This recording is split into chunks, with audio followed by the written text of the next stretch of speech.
If we now move on to the scapula is connected to the sternum by way of the clavicle. And we can see here we have numerous views of our scapula. Here we've got a posterior view. Here we've got a lateral view, the middle picture on this slide. And here we can see we've got an anterior view. We can see here on this side of the screen. So let's look at some features of the scapula. As I mentioned, it's a triangular, it's a flat bone, and it sits on the posterolateral aspect of the thorax at the level of ribs 2 to 7. So it sits directly posterior to the rib cage at the level ribs 2 to 7. The posterior surface, which we can see here, is divided by this prominent ridge. This is known as the spine of the scapula. We can see it dilates into this large structure here known as the acromion. But the spine separates the posterior surface of the scapula into a supraspinous, so supraspinous above the spine, and infraspinous fossa. We have a supraspinous and infraspinous fossa. And these fossae are important in offering muscle attachments that work on the shoulder joint. And again, we'll look at these in more detail. So the posterior surface has this prominent spine, this ridge forming a supraspinous and infraspinous fossa. On the anterior surface, it's quite featureless really, but we just have a fossa again for subscapularis muscle, and this fossa is known as the subscapular fossa, which we can see here on this anterior surface. So the subscapularis muscle, which we will cover in a few lectures' time, is sitting directly between the ribs and the scapula. So, some more features. We have what are known as angles on the scapula. We have 3 angles. We have a superior, an inferior, and a lateral angle. So let's just orientate ourselves. This is at the top on the posterior view, so we have our superior angle. The superior angle is connected to this inferior angle via this medial border. We can see this medial border of the scapula here. We've got a superior angle, this tip, and we've got an inferior angle here. And these two are connected by way of this medial border. We also have a lateral angle here, and that forms the 3 points of this triangle-shaped scapula. The superior angle is connected to the lateral angle by way of this superior border, and the lateral angle is connected to the inferior angle by way of this lateral border.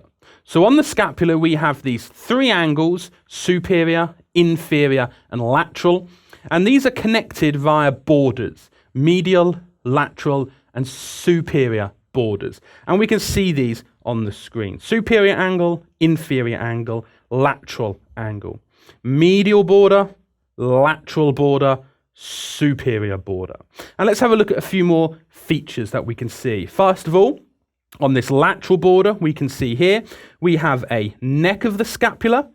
So this narrowing where the superior border and the lateral border begin to converge, we have a neck, and then we have a head, the head of the scapula. And this is characterized by a depression, which is known as the glenoid cavity. And that is going to articulate with the head of the humerus, forming the shoulder joint or the glenohumeral joint. So we can see we've got the glenoid cavity here, forming the head really, and just medial to it, we have the neck of the scapula along this lateral border.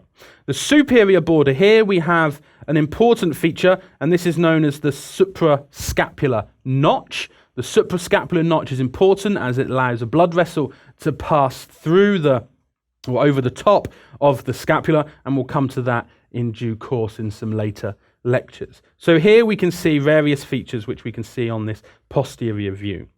We can see if we look at the anterior view, we can again see we've got this neck of the scapula, and we've got a head of the scapula forming the glenoid cavity, and we can see the suprascapular notch. If we look at the spine, so let's just concentrate on the spine of the scapula. Then we can see it starting medially from this medial border, and as it travels laterally, it actually gets bigger and bigger until it forms this dilated bulge, which is known as the acromion. And we can see this here on the posterior view. We can see it's prominently passing more laterally than the actual main body of the scapula, and we can see the acromion here on this anterior view. And here on this lateral view, which is if you're looking from the lateral aspect, we can see we've got this costal surface. So this is the anterior surface here that's sitting against the ribs, and this is the posterior surface here, so we'd have skin along here.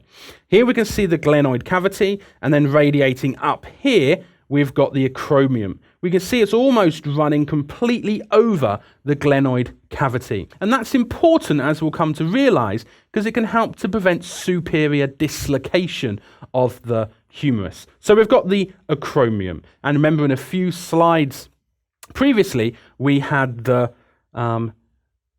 clavicular acromial ligament, where attaches a ligament attaching from the acromion to the clavicle, and we'll come back to that.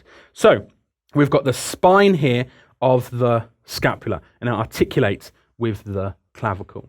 If we look at the head in a bit more detail, then we've got the glenoid cavity. We can also see, if we look clearly here at this lateral view, here's the glenoid cavity. We can see we've got a supraglenoid and an infraglenoid tubercle. So small little elevations, little bony masses on the superior and inferior aspect of the glenoid cavity. And these are important for muscle attachments, as we'll see. Both long head of biceps and triceps attached to the superior and infraglenoid tubercles, respectively. So here we've got the glenoid cavity and the supra and infraglenoid tubercles. We'll come back to these later on. The final feature I want to talk about is the coracoid process here, and this is an important kind of bulge again coming up from the superior border and from the head of the scapula, and this is the coracoid process. Again, it helps to form muscle attachments. We'll talk about coracobrachialis in a few slides' time, and we can see here the coracoid process. Here again on the lateral view we can see coracoid process, and here on this anterior view we can see again the coracoid process. So some important features here on the scapula.